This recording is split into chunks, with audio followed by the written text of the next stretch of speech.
The 5 Love Languages. How to express heartfelt commitment to your mate by Gary Chapman. Chapter 7. Love Language 4.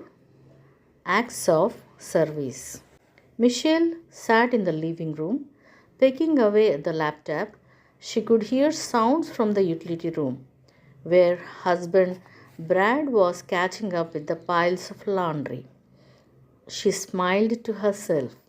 In recent days, Brad had cleaned the condo, fixed supper, and run the errands, all because Michelle was in the midst of working on her thesis for grade school. It made her feel content, loved. Michelle's primary love language was what I call acts of service.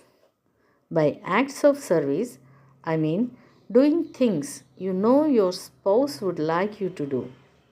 You seek to please her by serving her, to express your love for her by doing things for her.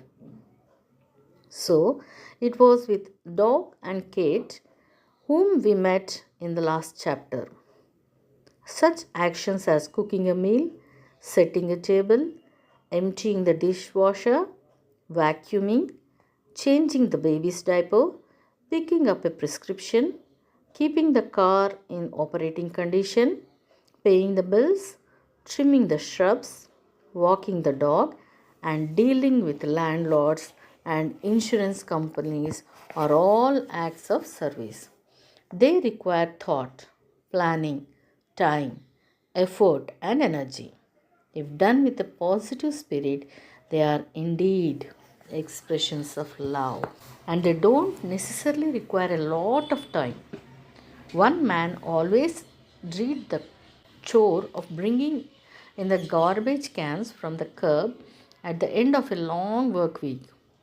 All he wanted to do was go directly in the house, kick off his shoes, and relax.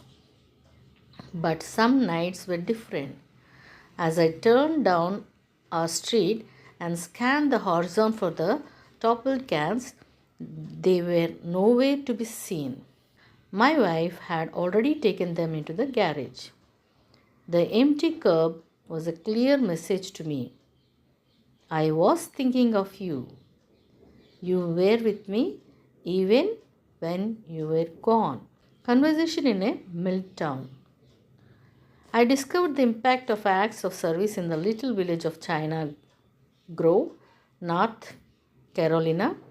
China Grove sits in central North Carolina, originally nestled in China berries trees, not far from Andy Griffith's legendary Mayberry.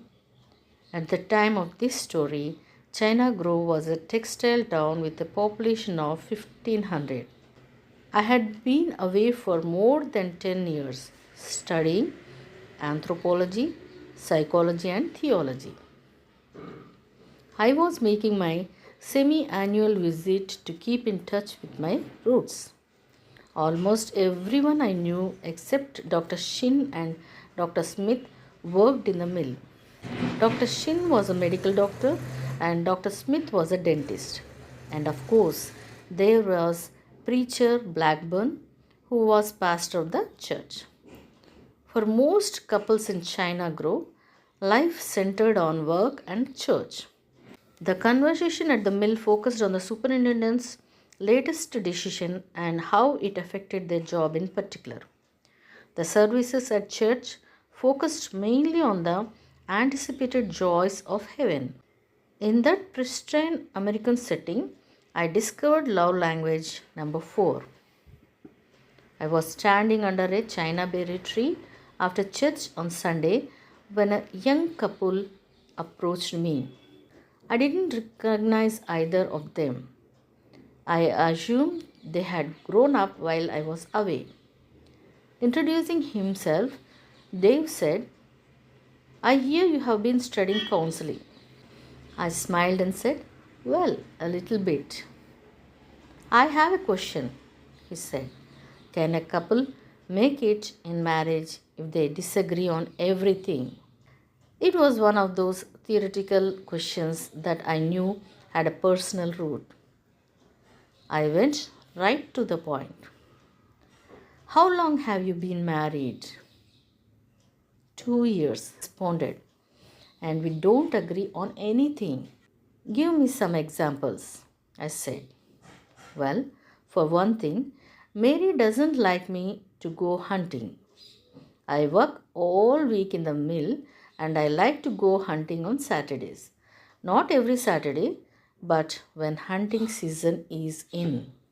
Mary had been silent until this point when she interjected. When hunting season is out, he goes fishing. And besides that, he doesn't hunt just on Saturdays. He takes off from work to go on hunting. Once or twice a year, I take off 2 or 3 days from work to go hunting in the mountains with some buddies. Dave said, irritated. What's wrong with that? What else do you disagree on? I asked. Well, she wants me to go to church all the time. I don't mind going on Sunday morning, but Sunday night I like to rest. It's all right if she wants to go, but I don't think I ought to have to go. Again, Mary spoke up. You don't really want me to go either, she said. You fuss every time I walk out of the door. I knew the things weren't supposed to be getting this hot under a shady tree in front of a church. As a young, aspiring counselor, I feared that I was getting in over my head. But having been trained to ask questions and listen, I continued. What other things do you disagree on? This time, Mary answered. He wants me to stay home all day and work in the house, she said. He gets mad if I go see my mother or go shopping or something. I don't mind her going to see her mother, he said, but when I come home, I like to see the house cleaned up. Some weeks, she doesn't make the bed up for 3 or 4 days, and half the time, she hasn't even started supper. I work hard and I like to eat when I get home. Besides that, the house is a wreck, he continued. The baby's things are all over the floor. The baby is dirty and I don't like filth. She seems to be happy to live in a pig pen. We don't have very much and we live in a small mill house, but at least it could be clean. What's wrong with him helping me around the house? Mary asked. He acts like a husband shouldn't do anything around the house. All he wants to do is work and hunt. He expects me to do everything, thinking that I had better start looking for solutions rather than trying for more disagreements. I looked at Dave and asked, Dave, when you were dating, before you got married, did you go hunting or fishing every Saturday? Pretty much. But I always got home in time to go see her on Saturday night. Most of the time, I'd get home in time to wash my truck before I went to see her. I didn't like to go see her with a dirty truck. As we continued talking, I learned that Mary had gotten married right out of high school and that during her senior year, Dave was to see her almost every night and stayed for supper. He would help me to do chores around the house and then we'd sit and talk until supper time. Dave, what did the two of you do after supper? I asked. He looked up with a sheepish smile and said, well, the regular dating stuff, you know. But if I had a school project, Mary said, he'd help me with it. Sometimes we worked hours on school projects. I was in charge of the Christmas float for the senior class. He helped me for 3 weeks every afternoon. He was great. I switched gears and focused on the third area of their disagreement. Dave, when you were dating, did you go to church with Mary on Sunday nights? Yes, I did. If I didn't go to church with her, I couldn't see her that night. Her father was strict that way. I thought I was beginning to see some light, but I wasn't sure they were seeing it. I asked Mary, when you were dating Dave, what convinced you that he really loved you? What made him different from other guys you had dated? It was the way he helped me with everything, she said. None of the other guys cared about all that. He even helped me wash dishes when he had supper at our house. He was the most incredible person I had ever met. But after we got married, that changed. Turning to Dave, I asked, why do you think you did all these things for her before you were married? It just seemed natural for me, he said. It's what I would want someone to do for me if she cared about me.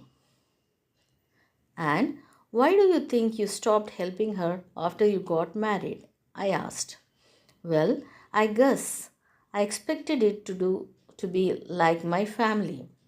Dad worked and mom took care of things at the house.